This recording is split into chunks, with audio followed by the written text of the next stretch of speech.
Hello students, હું આપ સૌ લોકોનું હાર્દિક સ્વાગત કરું છું મારી યુટ્યુબ ચેનલમાં, જેનું નામ છે જીટીયુ સ્ટુડન્ટ્સ.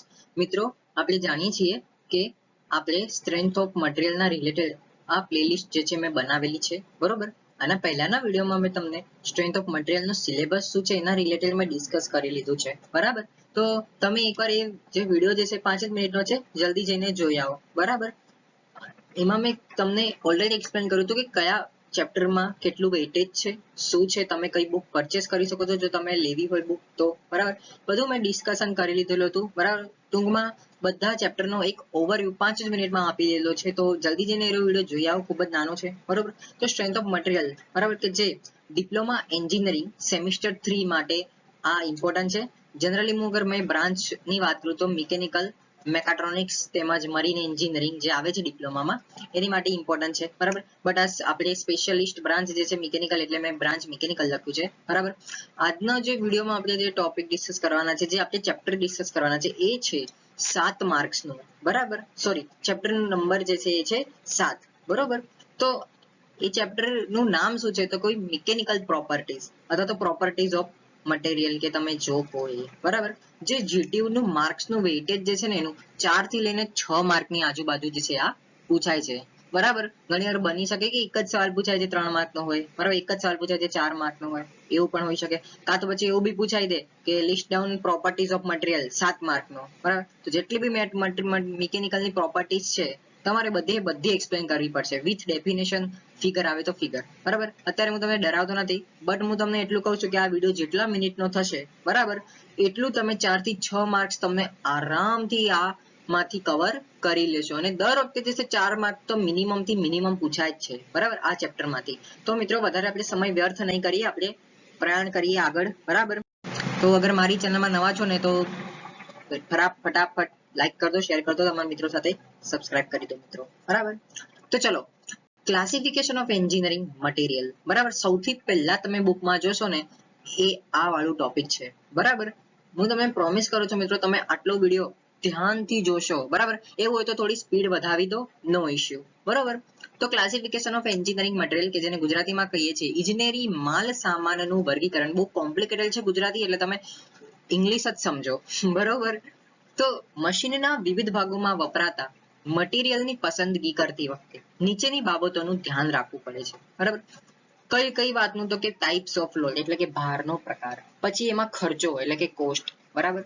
ત્રીજું આવે છે સલામતી એટલે કે સેફટી, બરાબર. ચોથું આવે છે મટીરિયલના ગુણધર્મો એટલે કે મટીરિયલ ઇજનેરી ગુણધર્મો, એન્જિનિયરિંગ પ્રોપર્ટીઝ, બરોબર. પછી આવે છે એની ગુણવત્તા, બરાબર. તમે કોઈ બી મશીન જે છે એ તમે પરચેસ કરવી હોય, બરાબર, તમારે આટલી વસ્તુનું ધ્યાન રાખવું પડે. આ તો એક નાનકડું ઓવરવ્યુ હતું, તમે સ્કીપ પણ કરી શકતા હતા, બરાબર. અને આપણે નોલેજ માટે થોડુંક લઈ લીધું, બરોબર. સામાન્ય રીતે બધા જ ઇજનેરી મટીરિયલને નીચે 3 જૂથમાં વહેંચાઈ શકાય છે. પહેલું જૂથ જે છે એ છે મેટલ્સ એટલે કે ધાતુઓ, બીજું આવે નોન મેટલ્સ એટલે કે અધાતુઓ, અને ત્રીજું આવે મેટલોઇડ્સ, બરાબર.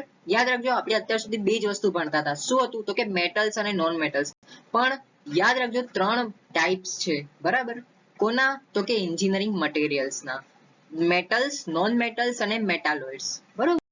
તો મિત્રો, આપણે એક 1 by 1 જોઈએ, બરાબર. ઘણી વખત આવું બી પૂછાય છે એક્ઝામમાં કે ભાઈ ક્લાસિફિકેશન ઓફ એન્જિનિયરિંગ મટીરિયલ્સ એટલે કે તમારે ક્લાસિફિકેશન લખો તો તમે શું કરશો તો પહેલા તો 3 ના નામ લખી દેવાના, બરાબર. એમાં આપણું પહેલું જોઈએ આપણે મેટલ્સ કે જેને આપણે કહેવામાં આવે છે ધાતુઓ, બરાબર.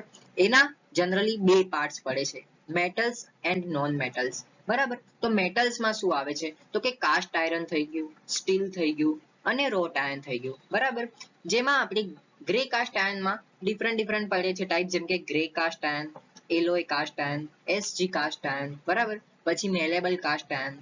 જેવી જ રીતે સ્ટીલના પણ 3-4 ભાગ પડે છે, જેમ કે structural steel, carbon steel, cast steel, alloy steel. હવે તમે એક ક્વેશ્ચન હશે કે આવું પૂછાય છે કે નહીં, તો હા મિત્રો પૂછાય છે, બરાબર. એટલે મેં આ ટોપિક લીધો છે અને તમને એ પણ પ્રોમિસ કર્યું છે કે તમે આટલી આ lecture series, I don't know હું અત્યારે વિડીયો બનાવું છું તો કેટલા મિનિટની થશે, બરાબર. પણ જુઓ, આટલું તમે કર્યું ને, તમને ડેફિનેટલી હું તમને કહું છું 4 થી 7 માર્કનું કેટલું બી પૂછાય ને તમને ડેફિનેટલી આવડી જશે આમાંથી, બરાબર. અને પૂછાશે ડેફિનેટલી પૂછાશે, બરાબર. બીજું જોઈએ નોન મેટલ્સ, બરાબર. નોન મેટલ્સના 1 2 3 4 5 ભાગ પડે છે, બરાબર. પહેલું જે છે કોપર, બીજું છે સ્ટીલ, ત્રીજું છે એલ્યુમિનિયમ, ચોથું છે ટીન, પાંચમું છે લેડ, સિલ્વર અથવા તો નિકલ, બરાબર. આ બધા કયા ટાઈપ્સમાં આવે તો કે નોન મેટલ્સના ટાઈપ્સમાં આવી જાય, બરોબર. હવે બીજું જોઈએ નોન મેટલ્સ, બરાબર, એટલે કે અધાતુ, બરોબર, કે જેમાં આવે છે પ્લાસ્ટિક, સિરામિક અને બીજા બધા. પ્લાસ્ટિકમાં બી બે પાર્ટ્સ પડે છે, થર્મોપ્લાસ્ટિક અને થર્મોસેટિંગ, બરોબર. થર્મોપ્લાસ્ટિકના ઉદાહરણ શું છે?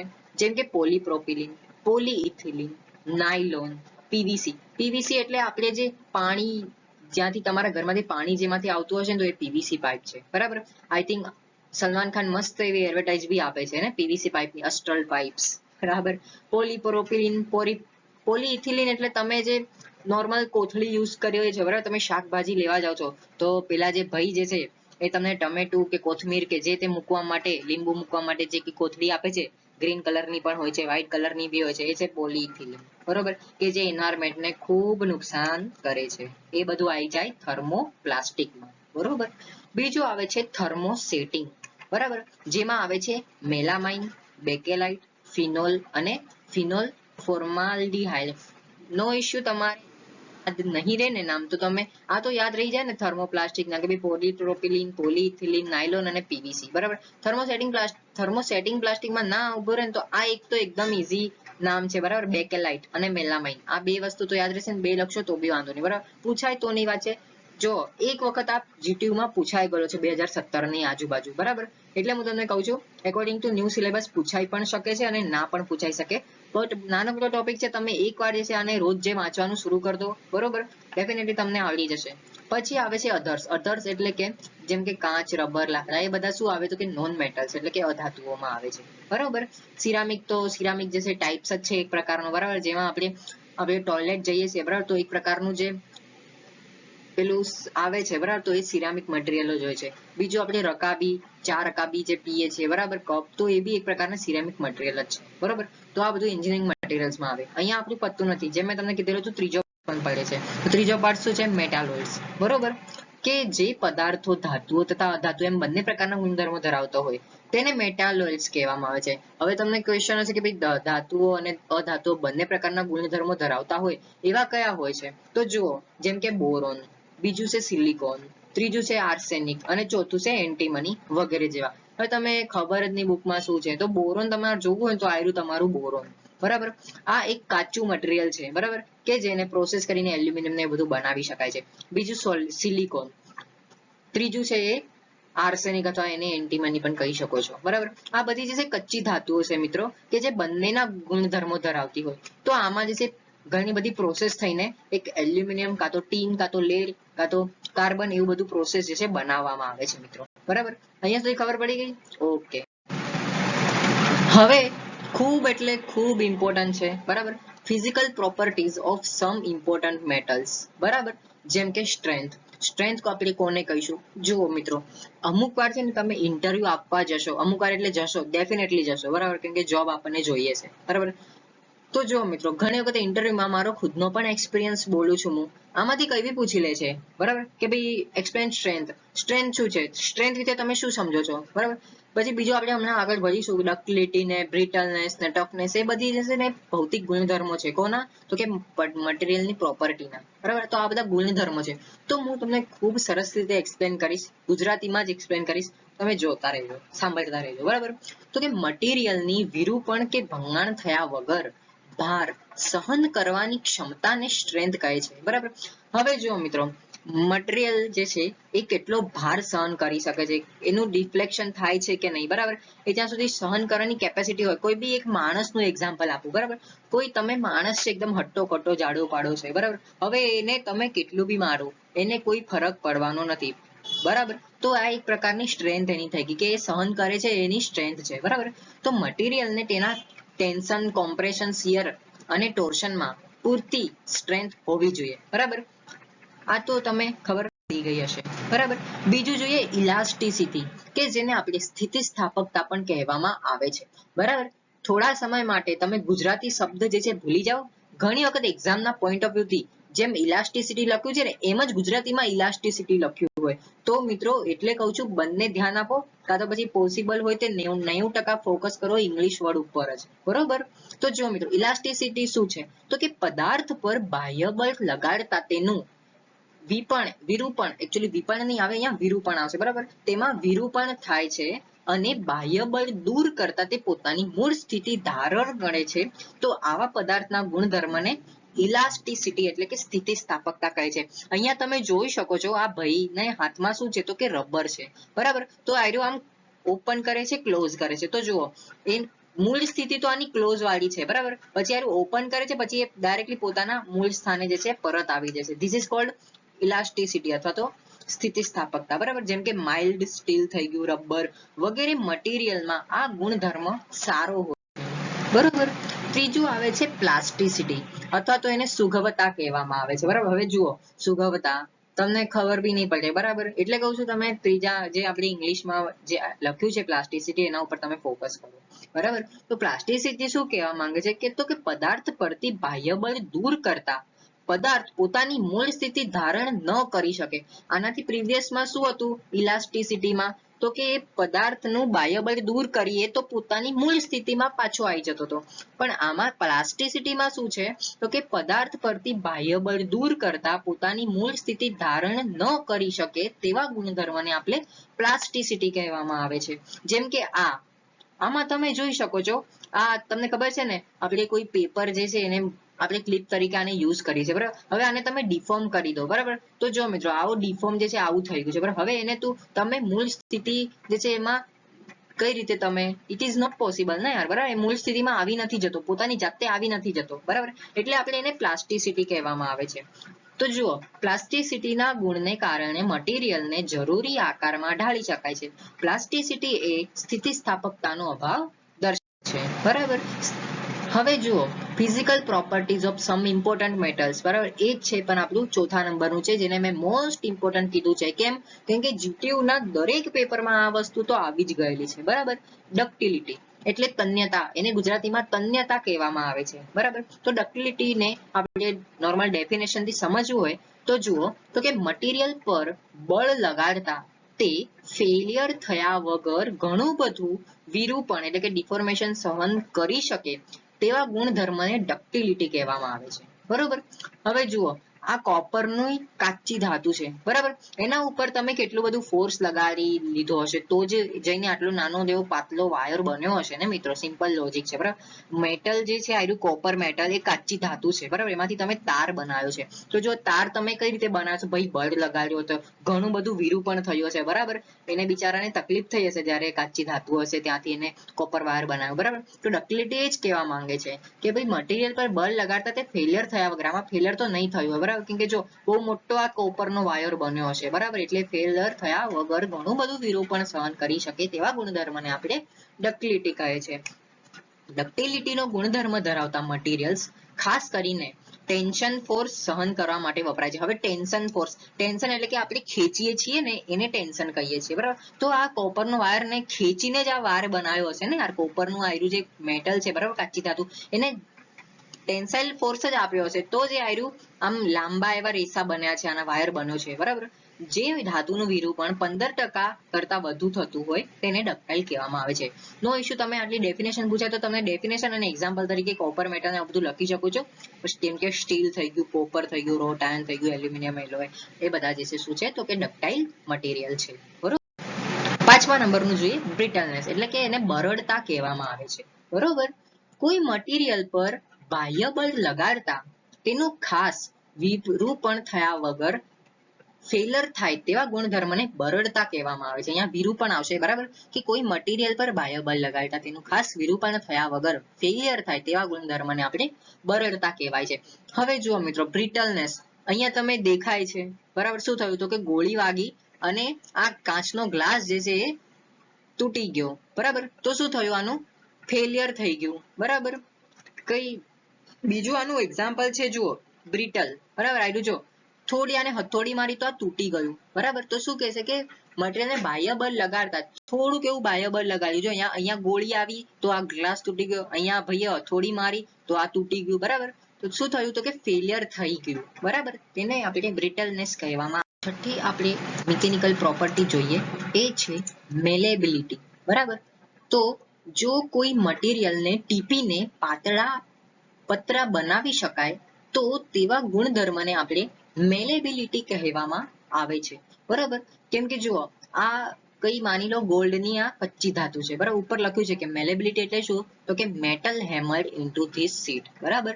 આને ટીપીને આને શું બનાવ્યું, જો મેલેબલ મેટલ બનાવ્યું, બરાબર. Gold is the most malleable metal, એટલે કે આને ટીપીને જે પતરું બનાવ્યું, બરાબર. કોને તો કે ગોલ્ડની આ કાચી ધાતુ, બરાબર. આને આપણે શું કહેવામાં આવે છે મેલેબિલિટી. તો આવા મટીરિયલનું રોલિંગ અને ફોર્જિંગ સરળતાથી કરી શકાય છે. આ કેટલું નાની ડેફિનેશન છે, પરંતુ જીટીયુમાં જે છે ને કન્ફ્યુઝ કરવા માટે આ મેલેબિલિટી પૂછવામાં આવે છે, બરાબર. લોકોને ખબર જ નહીં પડે કે મેલેબિલિટી શું છે, પરંતુ યાદ રાખજો તમે જીટીયુ સ્ટુડન્ટ્સની યુટ્યુબ આઈડીને સબસ્ક્રાઇબ કરીને રાખ્યું છે અને ખૂબ મહેનતથી મેં પીપીટી બનાવેલી છે તમારી માટે. મેં તમને પહેલા બી જે સિલેબસનો જે વિડીયો મેં 5 મિનિટનો બનાવેલો હતો એમાં તમને ઓલરેડી મેં એક્સપ્લેન કર્યું હતું કે જ્યાં આગળ તમને તકલીફ થશે ત્યાં આગળ હું મારી પીપીટીના સ્લાઇડમાં તમને એક્સપ્લેન કરીશ, બરાબર. વિડીયોઝના માધ્યમથી મેં તમને એક્સપ્લેન કર્યું, ભલે ને કોપીરાઇટ આવે, બરાબર. તમે જુઓ છો, તમે ખુશ છો, તમને ખબર પડે છે, એ મારી માટે મોટી વાત છે, બરોબર મિત્રો. તો પ્લીઝ તમે નવા છો ને મારી ચેનલમાં તો સબસ્ક્રાઇબ કરી દો અને પ્લીઝ તમારા ફ્રેન્ડ સાથે પણ આ વિડીયોને શેર કરી દો, બરાબર. કેમ કે થોડી મહેનત લાગે છે યાર, ઓકે. તો જો મેલેબિલિટીના એક્ઝામ્પલ છે લેડ થઈ ગયું, સિલ્વર થઈ ગયું, કોપર, એલ્યુમિનિયમ વગેરે શું છે તો કે મેલેબલ મટીરિયલ છે. અહીંયા તમે ગોલ્ડ પણ એડ કરી શકો છો, બરોબર. 7મા નંબરની મિકેનિકલની પ્રોપર્ટી છે ટફનેસ, બરાબર. ટફનેસ પણ પૂછવામાં આવે છે મિત્રો, બરાબર. તો કે મટીરિયલનો આઘાત કે આંચકા પ્રકારનો ભાર સામેના અવરોધને, બરાબર. કોઈ મટીરિયલ છે એને આંચકો આવે, આઘાત લાગે, બરાબર. તો એની સામે અવરોધ જેને લાગે ને આપણે ટફનેસ કહેવામાં આવે છે. અથવા તો એને બીજા શબ્દોમાં કેવું હોય તો કે મટીરિયલની ફેલિયર થતા પહેલા એનર્જી ને શોષણ કરવાની ક્ષમતાને આપણે ટફનેસ કહેવામાં આવે છે, બરાબર. મટીરિયલનો ફેલિયર થાય તેના પહેલા જે એનર્જી શોષણ કરે છે એ મટીરિયલ, બરાબર, એની ક્ષમતા કેટલી છે એને આપણે ટફનેસ કહેવામાં આવે છે, બરાબર. જેમ કે જુઓ, આયરું ટફનેસ નું એક્ઝામ્પલ છે, બરાબર. આ કેવું છે કે અહીંયા હથોડી જે છે મારે છે, બરાબર. અને આ ક્યાં સુધી બેન્ડ થશે, એક લિમિટ સુધી જે છે આયરું બેન્ડ થશે.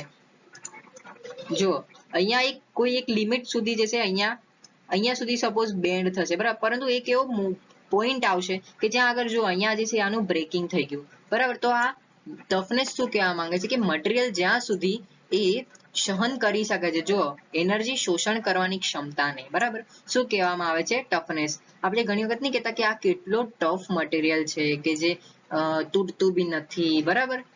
ખબર છે ને, આપણે એવું આ કોમન વસ્તુ છે, આપણે અમુક વાર બોલતા હોઈએ છીએ કે આ કેટલો ટફ મટીરિયલ છે, તૂટતું પણ નથી, બરાબર. તો આ એક પ્રકારનું એક્ઝામ્પલ થઈ ગયું, બરોબર. એના એક્ઝામ્પલ શું છે તો કે માઇલ્ડ સ્ટીલ, રોટ આયર્ન, મેંગેનીઝ સ્ટીલ વગેરે. 8મા નંબરનું આવે છે હાર્ડનેસ. આ પણ મોસ્ટ ઇમ્પોર્ટન્ટ છે. ઘણી વખત જે છે જીટીયુમાં પૂછવામાં આવે છે કે ભાઈ હાર્ડનેસ શું છે અને સ્ટ્રેન્થ શું છે. તો ઘણા લોકો જે છે આમાં બે વસ્તુમાં બી કન્ફ્યુઝ થઈ જાય, સ્ટ્રેન્થનું હાર્ડનેસમાં લખી દેશે, હાર્ડનેસનું સ્ટ્રેન્થમાં લખી દેશે. તો એટલે કહું છું ધ્યાન રાખો, આ જે હું તમને પીપીટી બનાવું છું ને તમે તમારી નોટ્સમાં બી લખો. ઓકે, નોટ્સ ઉપરથી યાદ આવ્યું, જો મિત્રો મેં તમને આ સ્ટોમ નામનું જે છે મેં એક ટેમ્પલેટ બનાવ્યું છે, બરોબર. તો જો મિત્રો તમારે સિમ્પલ શું કરવાનું છે, આ યુટ્યુબ ચેનલ જે છે એના અબાઉટ સેક્શનમાં મારું ઇન્સ્ટાગ્રામ આઈડી છે, બરાબર. તો ઇન્સ્ટાગ્રામ નહીં હોય તમારા ફોનમાં તો ઇન્સ્ટોલ કરીને અકાઉન્ટ બનાવી લો અને મને જે છે ફોલો કરી લો, બરાબર. અને ત્યાં આગળ તમારે મેસેજ કરવાનો છે કે ભાઈ મેં સોમની પ્લેલિસ્ટ જોઈ અને મને ટેમ્પલેટ્સ જે છે જોઈએ છે, બરાબર. આની આપણે નોમિનલ એક ચાર્જીસ રાખેલો છે, બરાબર મિત્રો. આ ફ્રી નથી, ફ્રી ઓફ કોસ્ટ નથી, કેમ કે મને ઘણી મહેનત લાગે છે આટલું ટેમ્પલેટ બનાવવામાં, બરાબર. તો તમારે જે છે ત્યાં આગળ મારે મેસેજ કરવાનો છે, હું તમને જે છે લિંક મોકલીશ, બરાબર. એના થ્રુ તમે એ પીડીએફ જે છે કરી શકો છો, બરાબર. તો તમે ડાયરેક્ટ મને ઇન્સ્ટાગ્રામમાં મેસેજ કરવાનો છે, બરાબર, આ ટેમ્પલેટ્સ માટે સ્ટ્રેન્થ ઓફ મટીરિયલનો, બરાબર.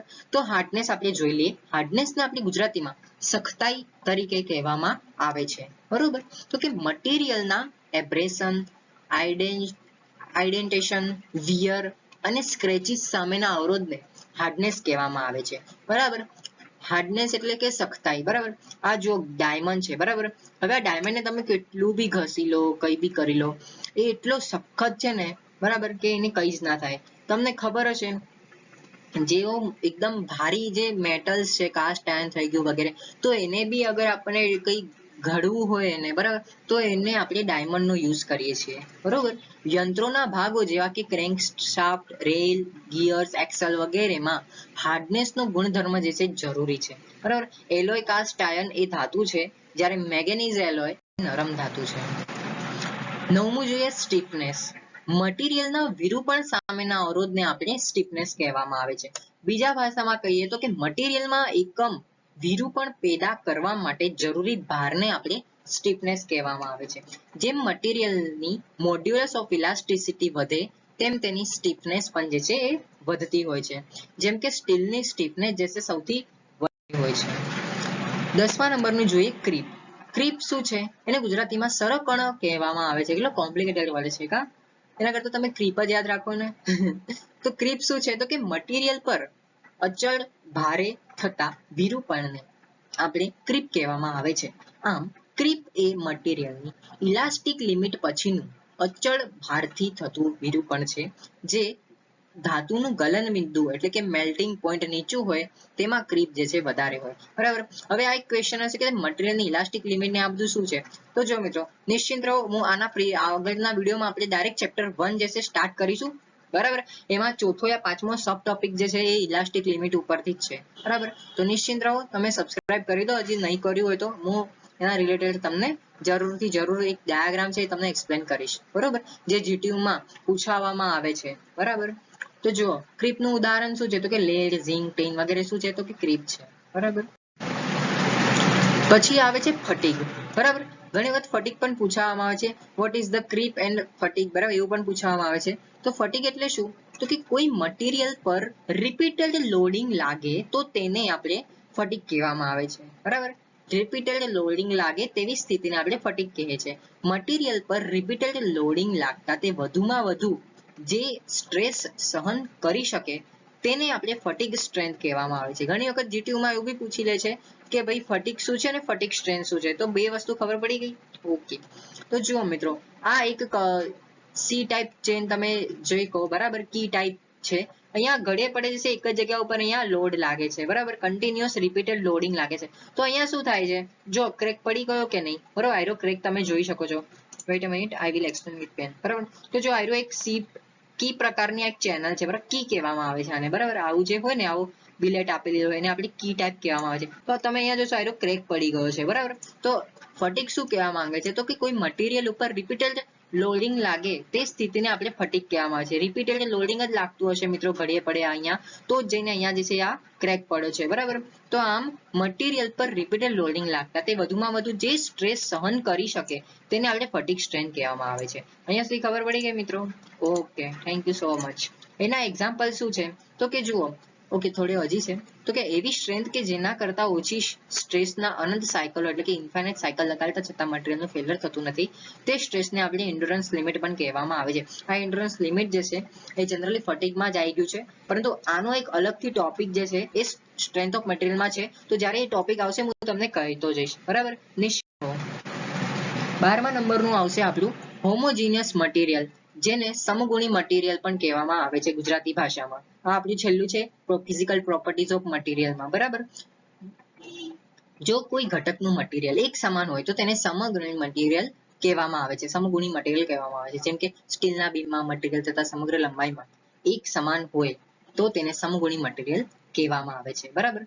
જો મિત્રો ઘણી વખત મતલબ એક વખત એવું આવી ગયેલું છે GTU માં કે ભાઈ 7 માર્કમાં એક્સપ્લેન કર્યું હતું, 4 કે 7 માર્કમાં હતો કે ભાઈ explain of physical properties of important materials.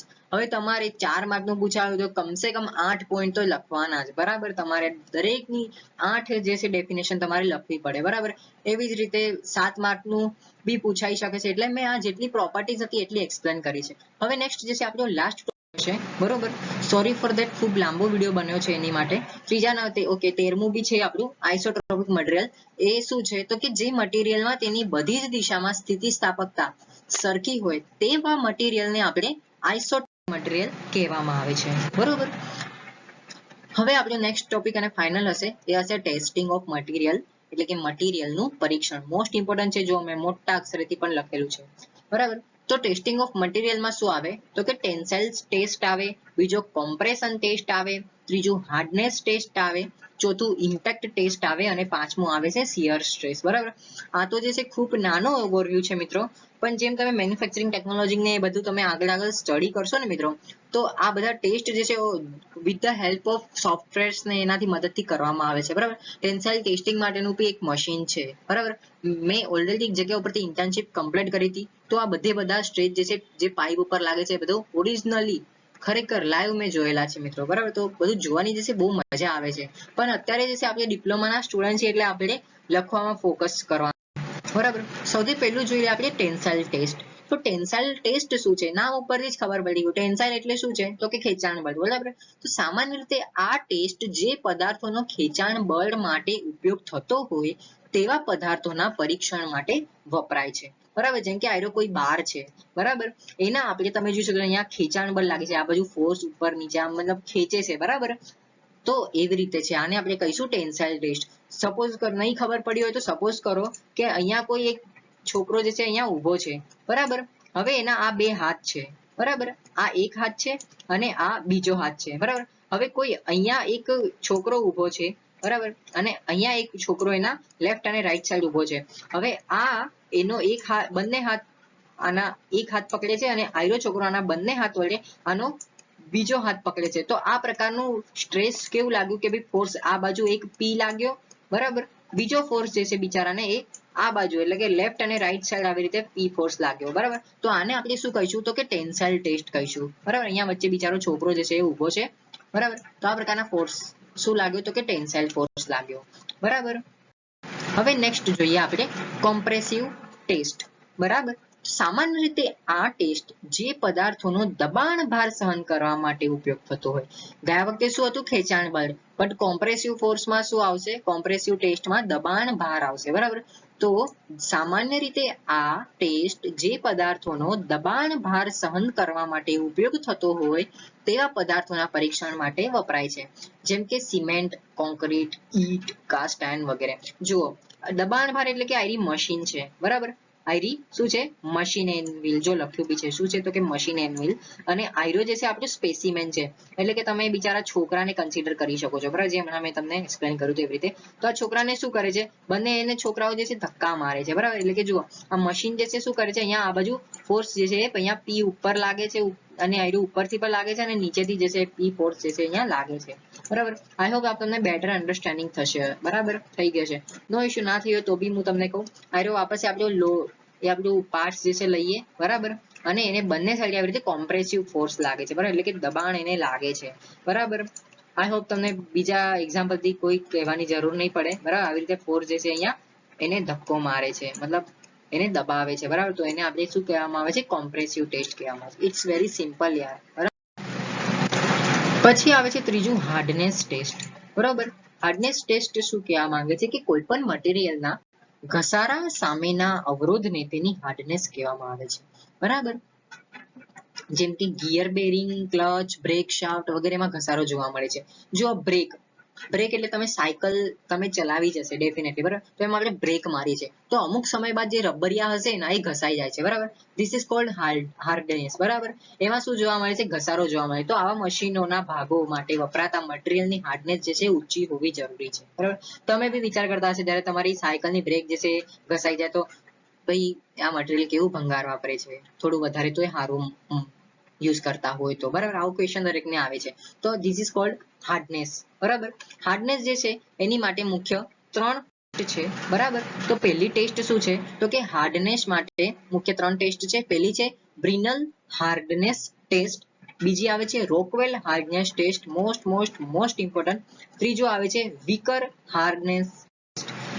One by one આપણે એક્સપ્લેન કરીએ. વોટ ઇઝ ધ બ્રિનલ રોક.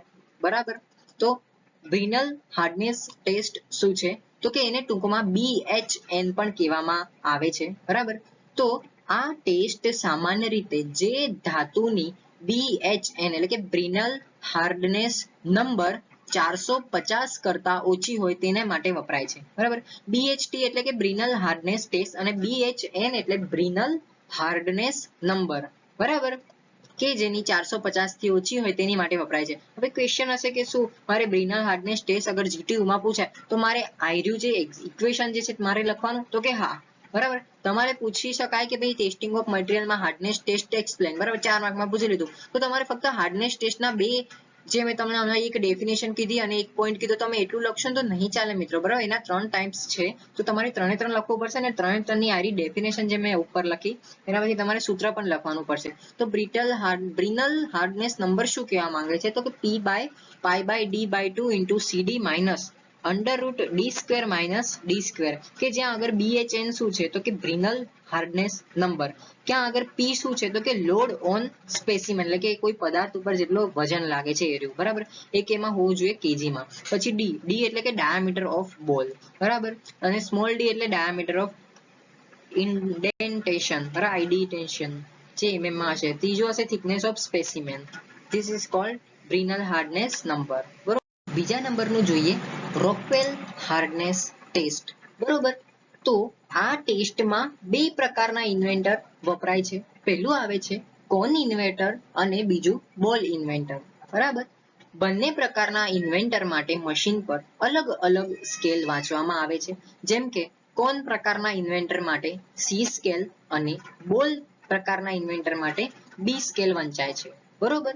સૌપ્રથમ નમૂના પર 10 કિલોગ્રામ ફોર્સ જેટલો ભાર FO આપીને દૂર કરવામાં આવે છે, જેને આપણે શું કહેવામાં આવે છે, સિટિંગ લોડ કહેવામાં આવે છે.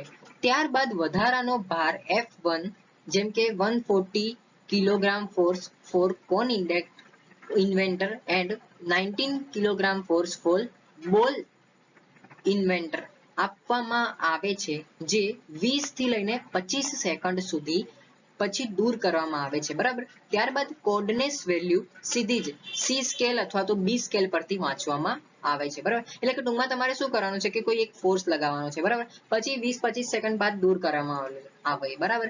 પછી C અને B સ્કેલમાં જે રીડિંગ મળે પછી તમારે નોટ કરી દેવાનું. This is called Rockwell hardness test, બરોબર.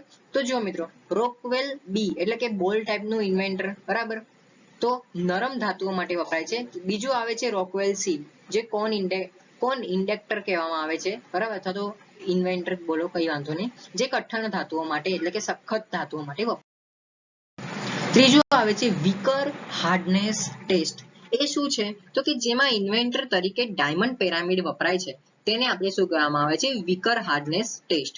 આ test cutting tool, heat treat કરેલા મટીરિયલ તેમજ ખૂબ જ પાતળા મટીરિયલ એટલે કે બ્લેડ જેવા કે બ્લેડ એની માટે વપરાય છે, બરાબર. હવે જો મિત્રો ટેસ્ટિંગ ઓફ મટીરિયલ આ એકદમ છેલ્લો ટોપિક છે અને મોસ્ટ ઇમ્પોર્ટન્ટ છે, બરોબર. જેમાં આપણે ચોથું આવશે એ છે ઇમ્પેક્ટ ટેસ્ટ. અત્યાર સુધી આપણે 3 જોઈ ગયા, બરાબર, અને હાર્ડનેસ ટેસ્ટમાં 3 હતા એ જોઈ ગયા. હવે જોઈએ ઇમ્પેક્ટ ટેસ્ટ. મોસ્ટ ઇમ્પોર્ટન્ટ છે, GTU માં 4 થી 5 વખત પૂછાઈ ગયેલું છે, બરાબર. એટલે મેં તમને કીધું ભલે આ થોડો વિડિયો લાંબો થશે પણ આઈ પ્રોમિસ તમે આ વિડિયો જોઈ લેશો ને તો તમને જેટલું બી 4 માર્કનું પૂછાશે એક્ઝામમાં કે પછી 7 માર્કનું, તમને આમાંથી કંઈ પણ પૂછે ને તમને આવડી જશે, ડેફિનેટલી આવડી જશે, બરાબર. તો પ્લીઝ નોટ પેન લઈને જ બેસી રહેજો, બરાબર. ઇમ્પેક્ટ ટેસ્ટ શું છે તો કે કોઈ પણ મટીરિયલની આઘાત એટલે કે ઇમ્પેક્ટ સહન કરવાની ક્ષમતાને તેની ટફનેસ કહે છે, આપણને ખબર છે, બરાબર. મટીરિયલને માટે આ ઇમ્પેક્ટ ટેસ્ટ જે છે એ 2 ટેસ્ટ હોય છે, બરાબર. પહેલી આવે છે 4P ઇમ્પેક્ટ ટેસ્ટ, બીજી આવે છે આઇઝોડ ઇમ્પેક્ટ ટેસ્ટ, બરાબર.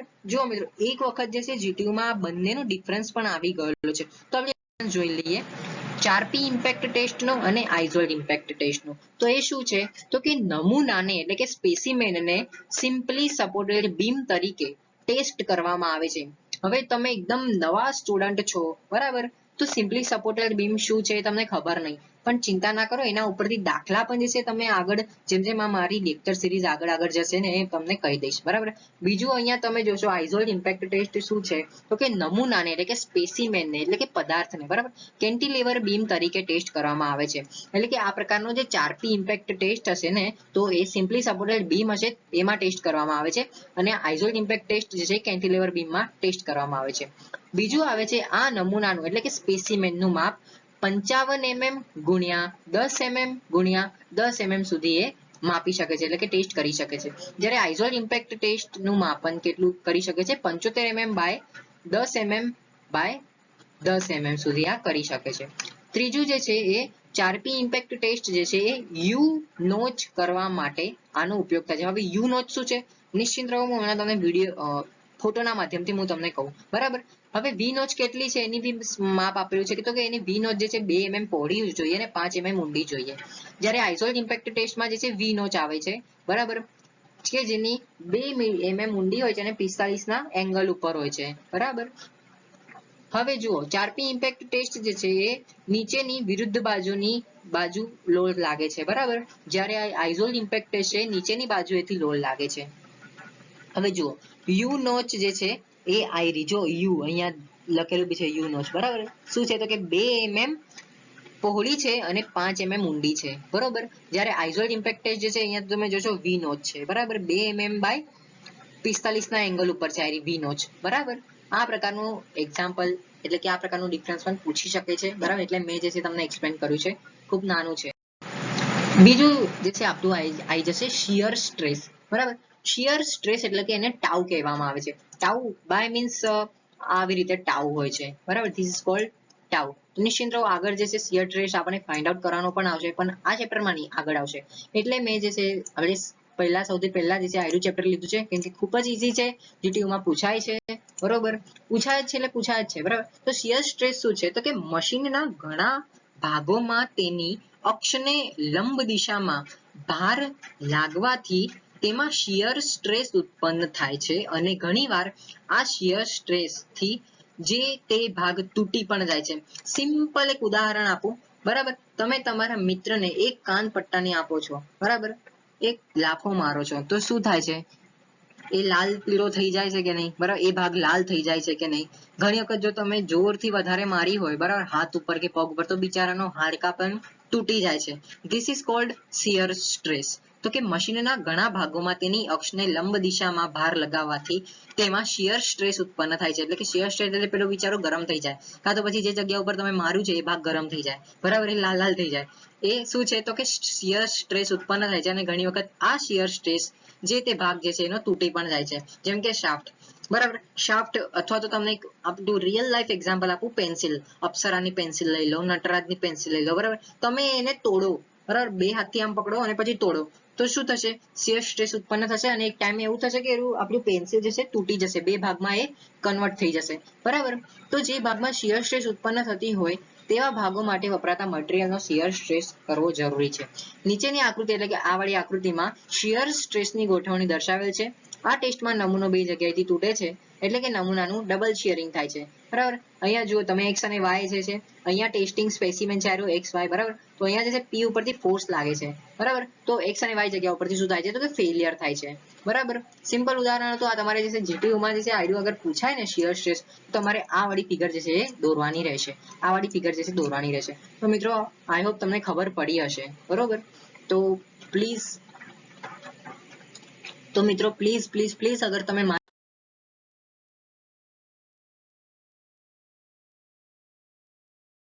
નવા છો તો લાઈક કરી દો, શેર કરી દો, તમારા મિત્રો સાથે સબસ્ક્રાઇબ કરવાનું કહી દો, બરાબર.